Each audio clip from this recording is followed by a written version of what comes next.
The Opperman Report.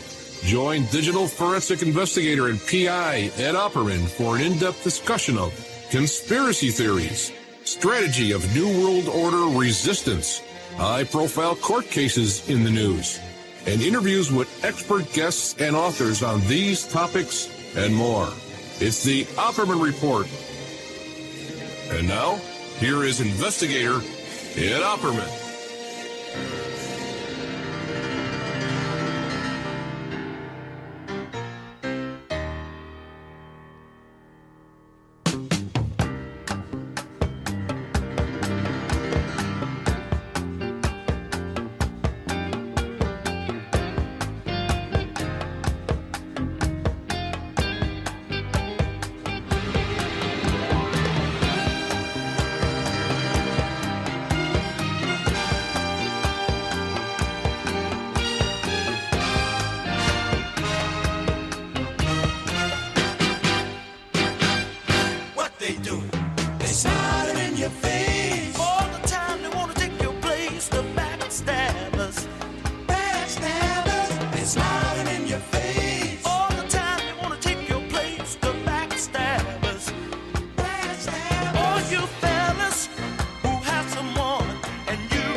Okay, enough of that.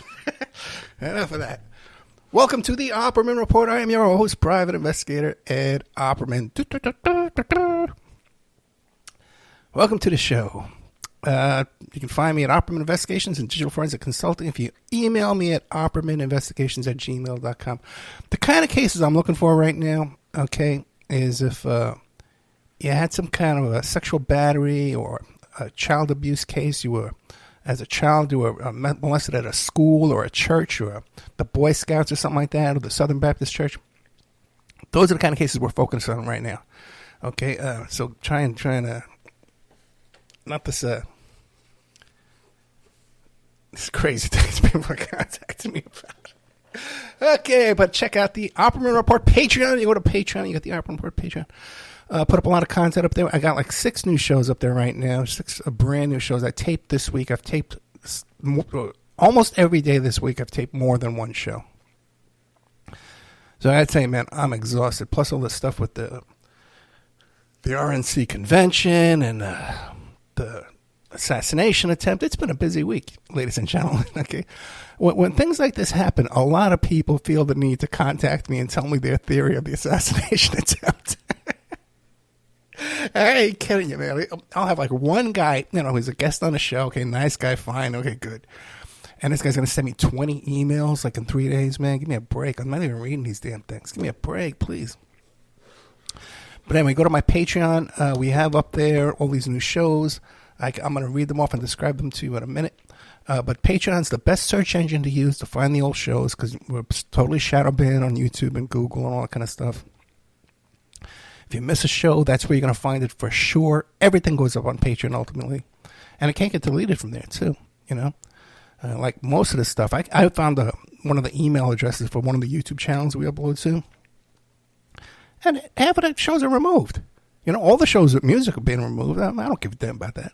If you want to follow the show, you follow the show, Not tell me, oh, Ed, we're so glad you're back on YouTube. I never went anywhere, man. I've been here 11 years without arrest.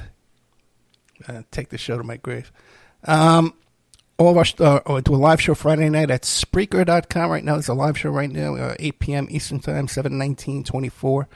There's a chat room. Get an email notification when I put up new content. I play repeats almost every day. I play the May Brussels archives every Sunday morning. Sunday brunch with Brussels.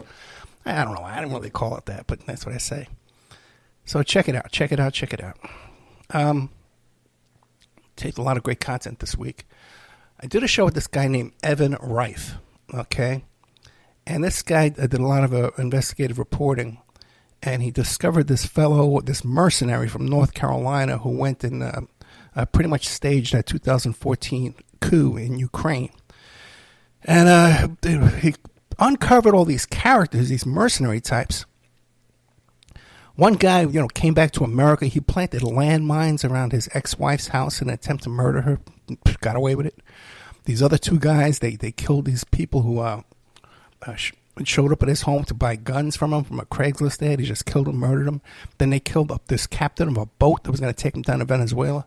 Just murder spree with these guys, and they're leaving the country, coming back. Passports, they're on bail, they got passports. It's just fascinating. License to kill these characters.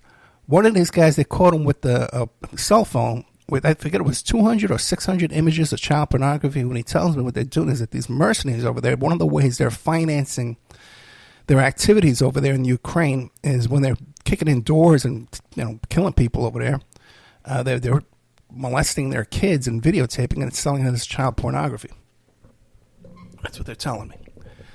I did tape with Barrett Brown yesterday because he's got a new book out. Just ink's not even dry yet. But My Glorious Defeats: Hacktivist, Narcissist, Anonymous, a Memoir. I got to tell you, my second interview with Barrett Brown, the guy's always got great material, but he sounds great. He sounds really healthy, man. His head sounds really clear.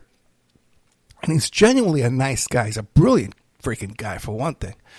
Now, in this book, I challenge you to go out and get this book. Now, Barrett Brown knows Julian Assange personally.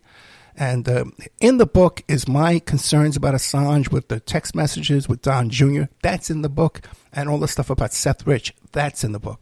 Also, too, fresh, he's talking all about Peter Thiel? Peter Thiel. Let's just call him Thiel. I forget if it's Peter or not. Man, I'm exhausted. I'm already out of breath. And how J.D. Vance worked for Peter Thiel. And this whole business at the RNC about how Hulk Hogan was speaking at the RNC. I believe that's a Peter Thiel thing. And I'm going to tell you about that when we get into the meat of the show. By the way, J.D. Vance was picked this week for vice president, right? I knew about that at 12:08 in the afternoon. I got the text. I posted the text that I got from my inside sources in the DNC. J.D. Vance is going to be the VP pick happening today. And that was at 12:08. So we knew before Marco Rubio knew who was going to be the VP. Marco Rubio was sitting there eating his lunch, thinking that possibly he was going to be the VP pick. And they told Ed Opperman before they told him. How do you like that? You can't deny, man. I bring you information, way ahead of the curve. No one can deny that because everybody trusts me, man. Everybody knows I'm legit. I'm not screwing anybody. Let's see. Whoa, what is this? Oh, I got to go back up. Okay, I got scared. I thought my notes got screwed up. So good old Barrett Brown. That'll probably be up in Patreon tomorrow. and then I'll play it next Friday. But run out and buy that book, man. He needs the support, too. Did another interview with Rick Sterling, CIA Enrique Prado. We did a show about Enrique Prado once before with John Kirkawa. But just, this guy's a real CIA, piece of garbage. Assassin, killed a lot of people, a yucky guy. And he's writing these memoirs about himself, about what a hero he is. The guy was all over the place in Afghanistan, Middle East, and all over South America, killing people with coups. And then the second part of that show is the 170 years of U.S. aggression against Nicaragua. Now, I don't know if I've ever told this on the air before, but the Nicaraguan Revolution, I think, was successful in either 1979 or 1980. And just to give you an idea of the kind of guy I was in New York at that time, there was a group called the Friends of Sandino, and I contacted them. I wanted to go down and fight in the Nicaraguan Revolution, okay? And I contacted them. I says, hey, I got a donation for you. Let's meet up because I want to talk to you about something. It's okay, fine. I want to give you this donation in cash. I probably gave him like $1,000, $1,500, and this is like 1979. Okay, money. There's a lot of money back in those days. Okay, and I remember sitting down with the guy. We were at not a coffee shop. It was like a diner, and down in the village. And I said, I want to, I said, I have certain kind of firearms training, and I'm a very fit guy. I'm a healthy guy. I'm a good fighter. I want to go down and fight. And, he looked at me and he says, no, and he knew I was with WBAI and stuff and things like that too. And I was an activist in the streets of New York. And he says, no. He says, we would give up 25 men down there to have one man up here, speaking his voice and bringing attention to our causes and being able to donate us money. So I gave them the money, and they wouldn't take me. I also tried to join the French Foreign Legion one time. I told you that, so you can look that up. Quite the colorful life. Okay. Eric Wahlberg was another guest this week. We talk about Aldrich Ames. Will go down in history as a traitor who spied for the Soviet Union during the Cold War. We got off on a couple of tangents at the beginning of the show there. A certain preoccupation there Mr. Eric Wahlberg has. God bless him, but he has a certain preoccupation. But we got into all these spies, Aldrich Ames, and one of them we talked about was Christopher Boyce. Now, I interviewed Christopher Boyce's wife, and I interviewed Vince Font, who wrote the book about Christopher Boyce, who was the Falcon. Remember the Falcon and the Snowman, that movie? And Christopher Boyce was the Falcon. Now, everybody knows this story because they watched the movie. Plus, I did a couple of shows about it.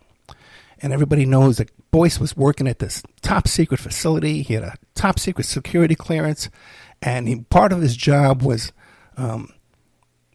routing this top-secret satellite communications for the CIA and the National Reconnaissance Organization, the NRO. But do you know what company he worked for? It wasn't NRO. It wasn't NSA. It wasn't CIA. They kind of make it look like it was. But do you know the actual company that he worked for was TRW, the credit reporting agency. I think now they call it TransUnion or Experian. But at the time, TRW was one of those companies because they change their names all the time. Okay, I wonder why. So he was working for the credit reporting agency, the same companies that report negative comments on your credit report about money you owe or money you don't owe. They calculate your credit score, all this stuff. Also has access and is in bed with the NRO and the CIA and the NSA. What the hell is going on there?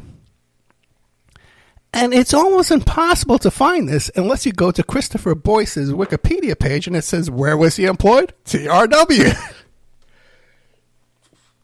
Otherwise, you can't find it anywhere. God, this is heartbreaking that I can't even do the show without getting out of breath. I made a little joke on Facebook tonight right before I started the show. I says, that's it. I'm going to get Botox. Because of Matt Gates, got his face full of Botox for the RNC. And what you know, half the people don't get the joke. Oh, no, Ed, don't use Botox. Use this other stuff. Ed, you look fine. You don't need Botox. People can't tell a joke anymore. I taped today with this wonderful woman, 24 years old, same age as my daughter. Hannah Wilson, who works undercover. She works as an undercover decoy for the predator poachers, Alex Rosen, that crazy right-wing guy. And Alex goes out to how it works is Hannah Wilson will create a profile on Facebook and Instagram, and these perverts and these pedophiles she'll have a profile of, like, I think she's 11 to 13. Okay, the ages are. And these people will start contacting her and try to meet up with her. And she documents all the conversations and stuff. And then they send this big 6'4" Alex Rosen to the house. And he shows up at their door unannounced. And he pretty much interrogates them. He's very talented, an interrogator. It's just a natural gift because he's only 24 years old himself, although he looks like he's 45. You know, God bless him, when he hits my age, I can just imagine what he's going to look like. So anyway, I interviewed her. It was a fascinating interview, delightful young woman. She wrote a book, too, called, let me pull it up. It's a coloring book. Let me see if I can lift this thing up. Oh. Yeah, great. I just destroyed my arm. Making a Marigold coloring book. And she sells that to help support these activities she's doing here. Really enjoyable show, considering that, such a miserable topic. Is that all I have listed here for my shows? Because I taped a ton of stuff. There's another one, too, with Stephen Zunis. I forget what it's about. Oh, here it is, Dr. Stephen Zunis. About the Richard Menendez, the House Senate Foreign Relations Committee chair that was convicted. As a matter of fact, he was convicted that same day we were doing the interview. So, and about how these foreign governments are pretty much paying off our whole Congress and have way too much influence on our government. And then another one is D. Knight, A Realistic Path to Peace from Genocide to Global War and How We Can Stop It. He's a great guy. I was kind of a little hard on him because I'm so cynical these days, about the social justice and economic equality and imperialism, that I'm just so cynical, in my old age. So we had a nice conversation. He tries to encourage me. Half of these guests these days are talking me off the ledge. It's pretty much how it goes these days. Best I can do. Sorry, guys. Take a little higher there. Spelled it right. Okay, good. Okay, moving on. I guess we'll get started.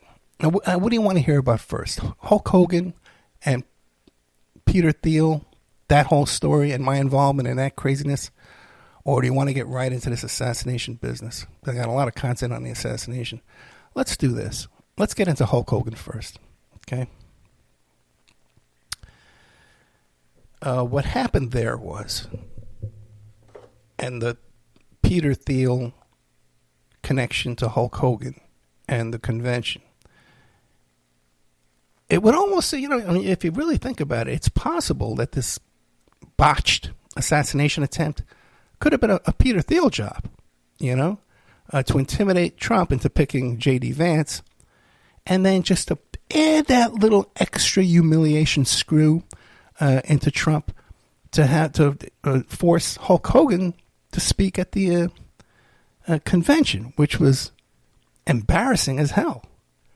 Now, Hulk Hogan, I don't know if you know his background, but there's a whole chat log with him and a text message exchange where he talks about his daughter and his ex-wife dating these men that are the N-word, And he said, well, I don't care, as long as they're like 7'4" and they're a basketball player, date a rich one, but not these rappers and, these they go out with. We saw in that Hulk Hogan reality TV show, his relationship with his daughter is quite creepy. When he's putting the lotion on her ass cheeks, really, as an adult woman at that point. It's a little weird to me.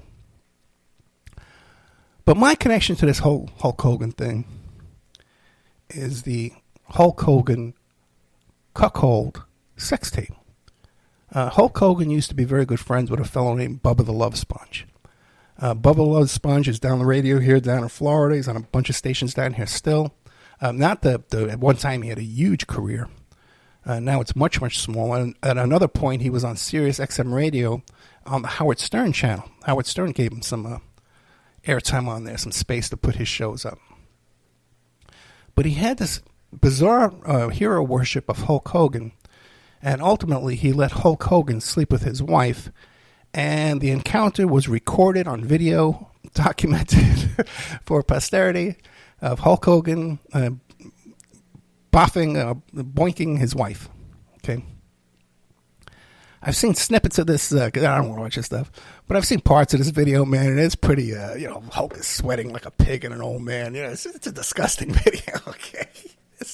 There's nothing enjoyable about watching this thing, okay?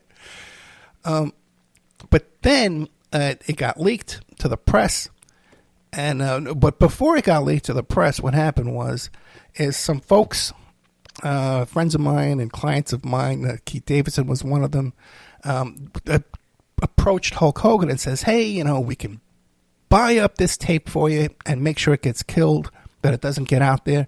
Hulk thought that was a crime. I think he contacted the FBI, but Keith just laughed it off. He says, I know what I'm doing. So nothing came out of that. And then, but how that all came about was that when I was working on the Tiger Woods mistress case, and I was vetting out the Tiger Woods mistresses, one of them, and I've talked about this before, I've admitted this before, one of them slipped by me. She didn't really have a relationship with Tiger Woods, but she fooled me, and I vetted her out and put her on the side of people, that we believed her. Okay. Then later on, she started making claims that she had a sex tape with Tiger Woods, and we knew that was BS. Okay. So once we knew that, we knew the rest of her stuff that was iffy, that had to be, once one person lies about one thing. There's a Greek term about this, dishonest in one thing, dishonest in all things. Not Greek, Latin, that they say in court. I'd have to look it up to quote it to you. Because I'm getting old, I can't remember things like I once could. So, Bubba the Love Sponge went to this woman and tried to purchase, in fact, he gave her a check, down payment, to purchase her life story so that he would have the rights to the Tiger Woods tape and all this other stuff. And I contacted Bubba the Love Sponge and I told him, no, dude, I vetted this. I'm the guy that vetted this woman. I no longer endorse this woman's story. They ignored me, but I stayed in touch with people around Bubba and all this. And that's how when, we were able to make this connection again later on with the tape. So that's my end of my connection to all this Hulk Hogan stuff and this sex tape. Okay. What happens though later on is Hulk is going to sue Gawker Magazine because they're the ones who released this tape.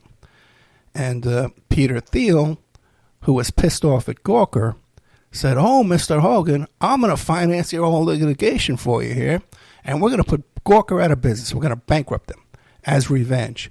Because Gawker outed Peter Thiel and his homosexuality. And his homosexuality is a kind of extreme, bizarre sexual fetishes, and even some people around him, it seems, mysterious problems, disappearances, and deaths. Okay, I haven't brushed up on that yet. Okay, I'm not a big Thiel guy at the moment, but I'm working on another Thiel interview I'm going to be doing because Barrett Brown talks about Thiel a lot. But David Livingston, who's been on our show before, he's into this whole the Thiel Mafia, the PayPal Mafia, they call it. Musk and Thiel and all these guys. Musk was supposed to speak at the convention too, but it was canceled at the last second. Let's see how we're doing on time. I'm actually so exhausted already. Drink a little water here. Got a headache too. So that's the whole connection, and that's why I think Thiel put pressure on Trump to put Hogan there. Because what other explanation is that? Well, why do you need this guy standing up there ripping his shirt off at a Republican convention? So many embarrassing things happened at that convention, where Kimberly Guilfoyle, Don Jr.'s girlfriend, said this thing that when we landed on the beaches of Normandy. It was to fight the communists. Okay, we were on the side of the communists. So it's just, and the audience didn't even erupt in laughter. It was like, hey, boy, you just made a mistake. You're so stupid. They just, applauding her like she's making the sense, There's some other things. I know some behind the scenes stuff about Trump and the grandkids. There was a lot of stuff with the family and the grandkids. It's not a big happy family like people think it is. Trust me. Okay. And some of those grandkids haven't seen Trump in a long time. And some of those grandkids haven't seen their father alone for a long time. I can tell you that because a very good friend of mine lives in the same building and her kids play with their kids. Okay. So let's get now down to enough Hulk Hogan. Let's get to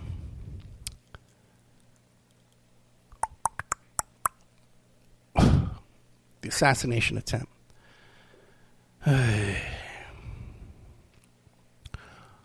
Well, lucky me. Okay, here we got a sniper event, right? When I first got on Twitter, that first 6 months, and I only had like 80 or 90 people on Twitter that I was following and were following me back. It was a really extreme group of people, okay, who were following each other back and forth. I'm talking about, CIA, mafia, assassins, hitmen, all kinds of characters, yippies, leftists, all kinds of characters. Like, there's no way that account didn't get flagged by every intelligence agent in the world, okay? So, well, what's going on here? Who's at the center of this mess here, And it was good old me. So here I am, a guy, when there's a sniper situation, I can reach out to my sources and say, hey, to all my sniper friends out there, what can you tell me about this? And I know quite a few. Rick Morales, his father was Monkey Morales. His father was a CIA sniper who trained Lee Harvey Oswald. He trained Rick Morales, too. I know another guy on there, too. I don't want to mention his name, but he was one of the Larry Flint guys, bodyguards, let's call them. They all seem to be doing things. Okay. And this guy, his friend of mine, I've got no problem with him. We get along good. But he's an expert on being a sniper, too. Okay? Then I got Frank Sturgis's nephew on there. Okay? Another good friend of mine. But on top of that, believe it or not, life is so strange. One of the guys on there who's like chuckling away at my questions, these sniper questions I have from my sniper friends, is a guy I went to 8th grade with. He was my best friend in the 8th grade in the Bronx at Blessed Sacrament High School. And, we lost touch with each other, in high school because I had moved to Staten Island from the Bronx. And he had gone off into the military and became some kind. We haven't talked about this in person yet, but I know he was some kind of special operations, sniper type guy. And even today, he has a place down in the Caribbean with a bunch of other expatriates, ex-intelligence agents who have a compound where they all live together and keep an eye on each other's backs. Okay? So just, what a wild, a couple of guys who grew up in the Bronx together. One guy would go off to become a smuggler, an international smuggler, a multi-ton pot smuggler. And the other guy goes off to be some kind of CIA hitman, without even, just a couple of guys, what the hell? What kind of people do I attract in my life? It's just so weird. But the thing to keep in mind is that the reason you're hearing my voice right now on the radio, or one of the main reasons, is I had gotten involved, my years of work as a private investigator. I got involved in some pretty intense stuff, some high profile stuff. And one of them was my investigation into Sarah Palin and Todd Palin. It's a long story. I did a couple of shows about it. One is called One Man Can Make a Difference, and another one is called My Involvement in the Sarah Palin and Todd Palin Sex Scandal, which I replayed this week. And in both of those, because what happened was, my client was a woman named Shirley Tripp, who was a massage therapist, who was giving massages and happy endings to Todd Palin. He would put her in touch with other people. And I believe they were documenting the activities and stuff like that for purposes of, ambition. I also believe, too, that's how Sarah Palin got the vice president. I think they had dirt on McCain's campaign manager, and that's how she got the nod. Because who was that woman? She was nobody. We found out later on, too, very recently, that there was Russian influence in that campaign, too, with McCain and Palin. And I always wondered, who polished her up and gave her that speaking, after the campaign failed, who polished her up so much? Because somebody did. And now I think it was Russians. Okay. But what happened was, after she dropped out of the race, what happened was when I received all the evidence from the Shelley Tripp case, it's a long story. It takes 40 minutes to tell the whole story, so you got to go find those other shows if this piques your interest. But what happened was, after she went on, I received evidence from the Sheriff's Department in Anchorage, Alaska, to my office in Henderson, Nevada. And that same day, she went on Fox Hannity and said, I'm dropping out of the race. I am announcing that I'm not going to run for president. And the reason for that is there's crazy people out there accusing my husband of having affairs, and we just don't need this in our family. Ooh. What do you know? She didn't mention my client by name. She didn't mention me by name, but we're the ones. Okay? So I always put that little feather in my cap. A few months after that, I get a call from Shelley Tripp, and there's a thing on the news about the Secret Service agents, U.S. Secret Service agents down in Colombia. They went to a brothel down there, and they didn't pay for the services they received. They said, well, we got badges. What are you talking? We're not paying you. Ha, ha, ha. And they tried to walk out of the next day. Colombian police show up and arrest them. Can't do that. A brothel is illegal in Colombia. Of course, the one in Alaska wasn't. And I get a call from Shelley Tripp, and she goes, Ed, I know that guy. I know that guy because he did the same thing to me. I know exactly who it is. She gave me the name. The name checked out. It was the guy. Okay. This led to creating some exhibits for Shelley and all that to insert some information into the congressional investigation and the congressional hearing into Secret Service misbehavior that was run by Joel Lieberman. I told the Joel Lieberman story before, how he called me up and he was. It's a long story, but they had my 800 number, but they thought I had a cell phone number or some other number they can get to me quicker or easier, and so they finally, the staff put the big guy on the phone to try to get some number out of me that it doesn't exist. I told them the whole time, this is the number. They call the 800 number, either get me, either I'm on the phone or I'm not on the phone or I'm sleeping or something, and I'll call you back when I can. That's how I do things, It's so funny how people, before they hire me, it takes them like a month to get a hold of me. Oh, you're so hard to get at. Then they hire me, and then suddenly they think I'm going to be at their beck and call 24 hours a day. This is the only thing I'm doing. Oh, God. But anyway, so my involvement in that investigation, we learned a lot of stuff. See, the thing is, people seem to think that the U.S. Secret Service is this elite.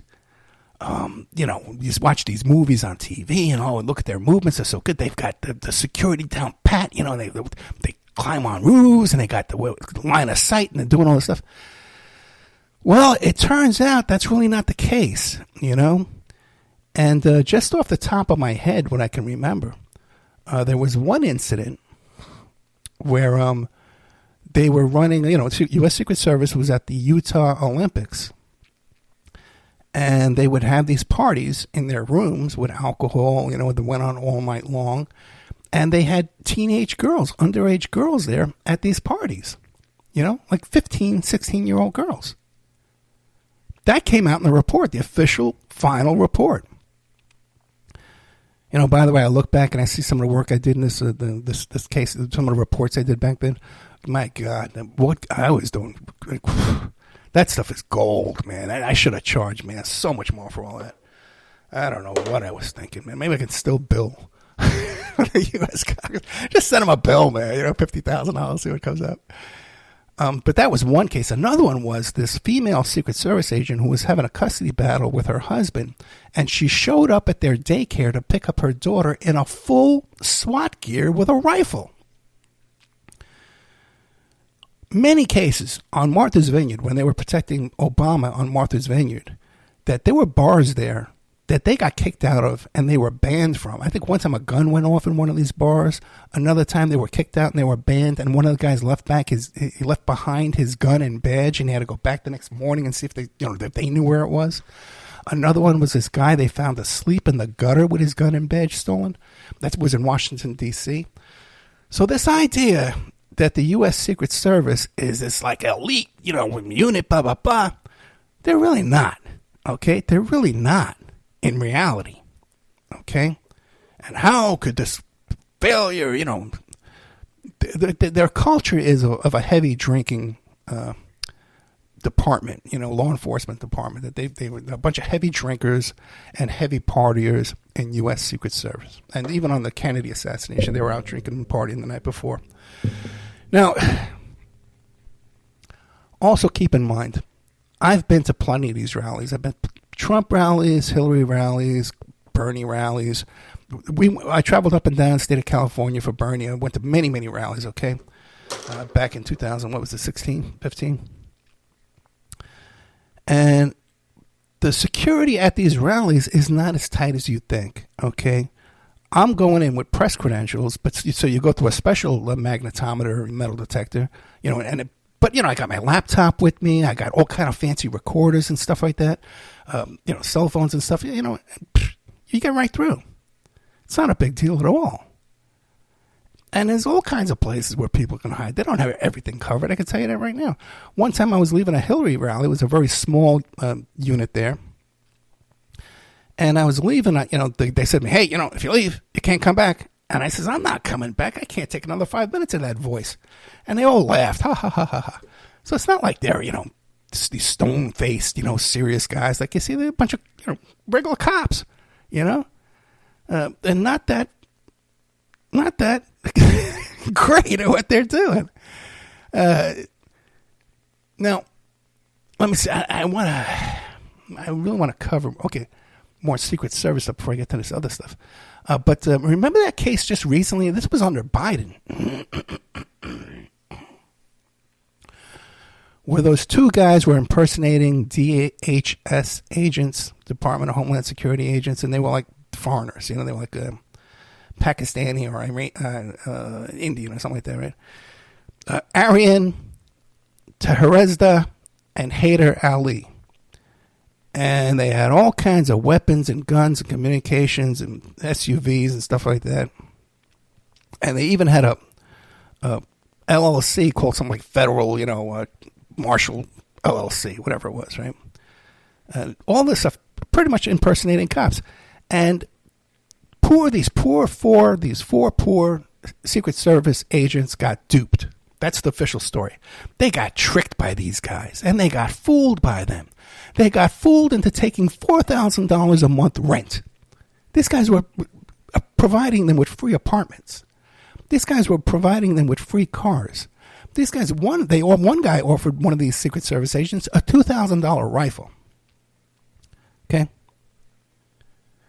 Now, so they arrest Aryan and Haider Ali. They arrest these two guys. One guy gets 3 years, another guy gets 6 years. I think they're already out, both of them. Okay. Slap on the wrist to those two guys. Just the gun possession alone. Okay, just impersonating law enforcement alone. But on top of that, they scammed the building because they were giving these guys free apartments, but they weren't paying the building. They stole like $270,000 in rent from this apartment building. Who doesn't get evicted after 3 months? After 6 months? If you're not paying your rent for like 4 units? It's insane. Well, so Secret Service had an internal investigation, okay, of these. All four were immediately placed on administrative leave when the arrest broke, and all have undergone some form of discipline. A spokesman told the newspaper here. One agent was terminated. They fired him. No charges, no bribery. The guy's accepting bribes. He's supposed to be protecting Joe Biden and his family. And he's getting money from these foreigners who were faking. Okay? One agent's employment was terminated. I can't scroll down. Another agent resigned. But the remaining two are still working as Secret Service agents after discipline, in quotes. Now, this spokesperson for Secret Service declined to give up their names and identify these people. It could be the four guys over there guarding Trump that day, as far as we know. Nobody knows. Oh, by the way, too, real quick, remember how Trump was recording saying, I need my shoes. Okay. There's a video from another angle, right, that shows his shoe going flying off the stage. I guess they're jumping on top of him or whatever. And you could see the lifts, like 2-inch lifts from inside the shoes go flying out of the shoe. So that's why he wanted the shoes so bad, to cover up his height evidence. Because everyone I've known who's met Trump in person says he's very tall. But then you read these things, say he's 5'10", 5'11". I don't know. I'm 6 foot. Okay. What else do we know about this event over there in Butler? Okay. When Trump holds a rally, or anybody holds a rally, security is provided by the local police, I'm sure local FBI, stuff like that, and then the Secret Service, but also the Trump campaign, and every campaign has their own hired security that they hire, that they employ to come out there and work security. One of the security companies that Mr. Trump uses is a company called Silvercore.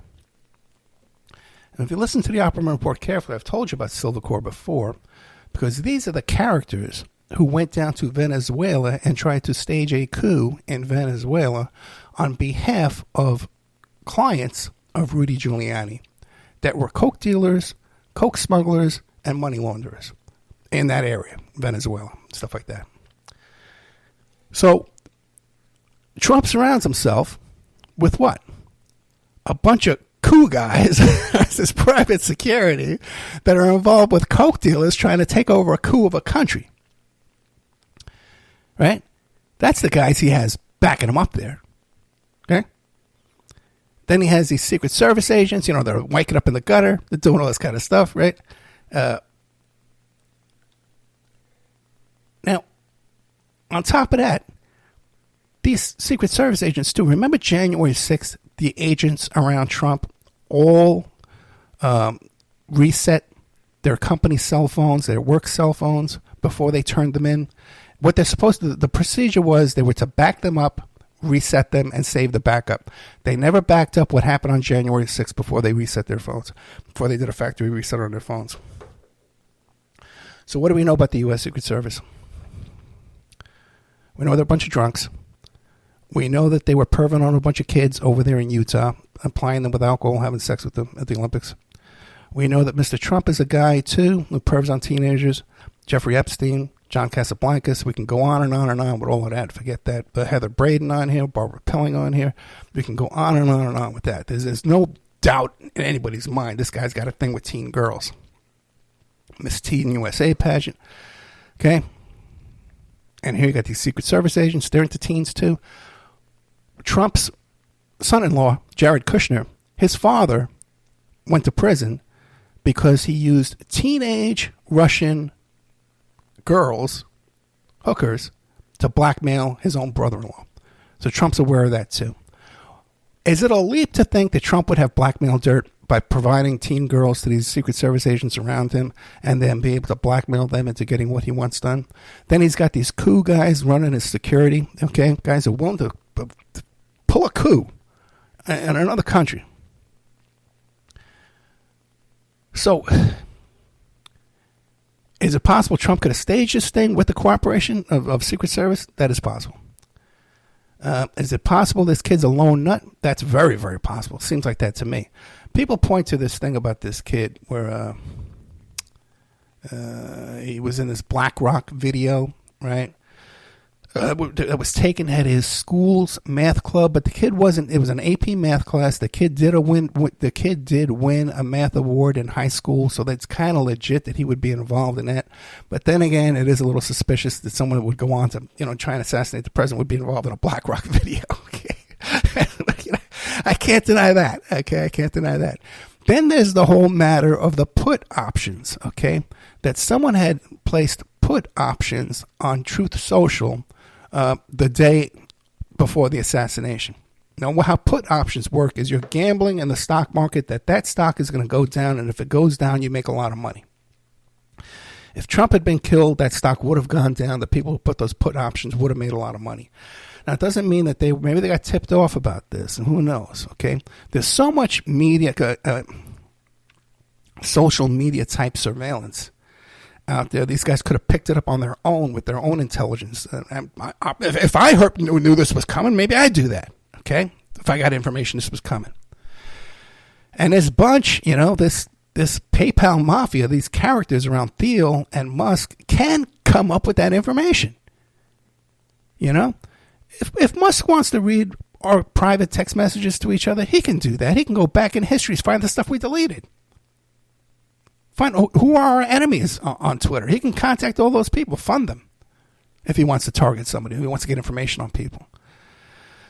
So, they all can, because they're all, and that other guy, Baltimore, I think it is, who funded Facebook. So, that's a whole intel operation.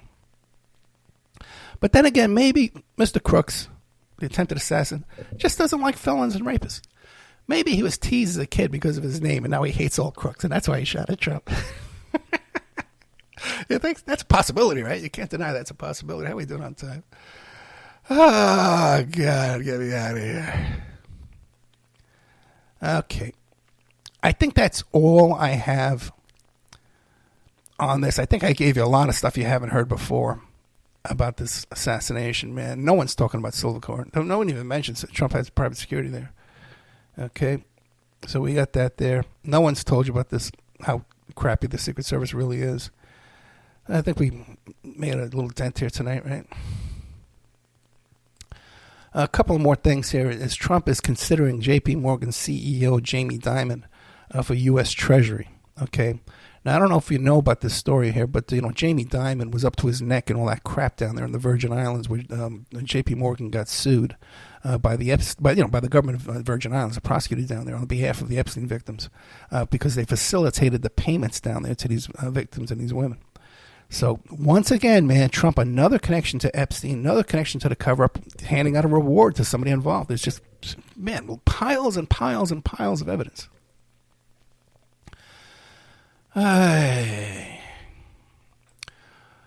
One last thing, the death of Richard Simmons came up this week, right? Good old Richard Simmons, you might remember him sweating to the oldies, right? He used to be on Howard Stern and stuff like that. I guess it was around, it was around maybe around 2000. No, it was before. But 1999, 1998, me and my friends, we went up to Provincetown, Rhode Island. Coincidentally, it was the same week as some kind of gay pride parade up there or something like that, right? So we went up there, and I had to take this long drive to get up there. I think I had like 2 flat tires on the way up, and one of them I had to pull over, and the tire went flat right after I on the on-ramp. I would just barely got off the on-ramp, pulled to the side of the road, so cars were whizzing by me coming off the on-ramp. Plus, it was dark out, and it was raining out. I actually called up some people. I forget who I called, and I says, look, man, if you don't hear from me in a half hour, I'm dead. You got to send an ambulance over here, because I've been hit by a car if you don't hear from me. Okay, to get out and change this tire in the rain. So we get up there, and my friends had booked these room in a motel. I came up there, had all this champagne with me, so I was on a champagne cake drinking back, and there's that old cooler full of champagne. But this hotel was just such a dump, that I said, man, after a few hours, I said, dude, man, I can't stay here. This place, they were I went down to get ice, and they were they wouldn't let me use the ice machine. They said I had to pay them first. I went to try to find the front desk. There's nobody there. Some guy shows up like a maintenance man, and he goes, "Are you Ed?" Yeah, guys, I got a note for you from your friends. What room they're in? I said, "Oh my God, what a mess this place is. Let's get out of here." So we found the next day, we found one of those local vacation rental places, and they found us this beautiful house that we can go and rent a couple of rooms in this house. It wasn't like an Airbnb. It was just like you rent the house, but you're only allowed to use a few rooms because other people might be coming using those rooms. It was a big, beautiful place. And so we were able to walk around the living room and different rooms that we didn't have really weren't supposed to be using. I guess, yeah, we could go to those rooms, but we weren't paying for them.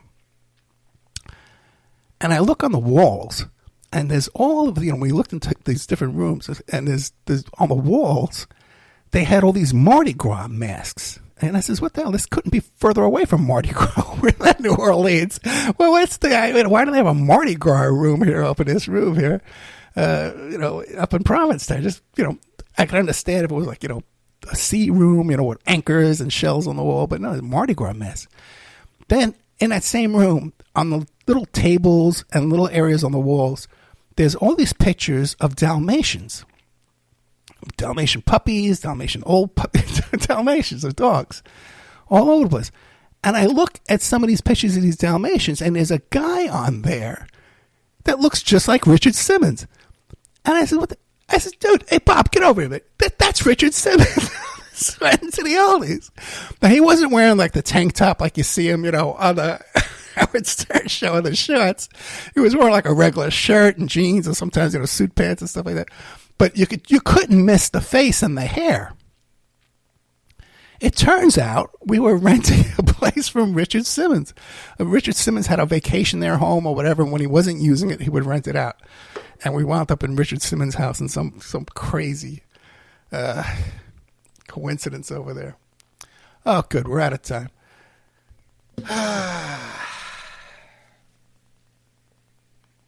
It's been a rough week, guys. And like I said, I can barely do the show without running out of breath. Now, if you like the show, you can send a donation, okay? If you go to oppermanreport.com, there's a donate button, okay? And financially, things are going to be pretty tight the next few months until we get to the Christmas income months. So I gotta somehow make it to that. So I do need donations. Okay, I haven't asked for donations in years. Otherwise, if you could help me find sponsors, if anybody out there wants like a part-time gig, selling advertising, I can get on any station I want in the country. Okay, there's no station that wouldn't take me if I as long as I bring sponsors with me. So, if you want to do that, you'll get a commission on that. Like I'll cut you 50-50, man. I don't give a damn. I need somebody to run the merch for me. I gotta sell my merch. I gotta make some money with merch. I don't have any merch set up, so I need someone to run that for me. And if it could be someone who could do reels and TikToks to promote all this exclusive material I have, like the Courtney Love tapes I have, the stuff with Bill Hamilton from Octopus.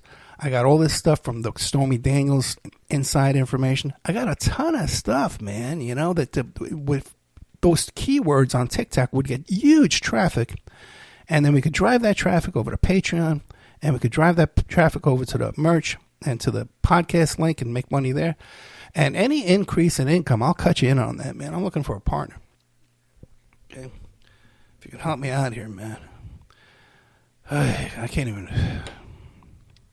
Anyway, so there's that. I have not decided what I'm going to play tonight, so I don't know. It might be a surprise for all of us. How's that? I know I'm definitely going to play this one here. This Stephen Zunis about Senate Foreign Committee Chair and his indictment and conviction this week. Definitely going to play that. I don't know what else I'm going to play. I'll see what's available, and I'll download it. But a lot of great content in Patreon. If you want to help out, Patreon is only 10 cents a day, man. Okay, ladies and gents, I'm out of breath. I got to go. Might as well start smoking again. Let's see, what am I going to play?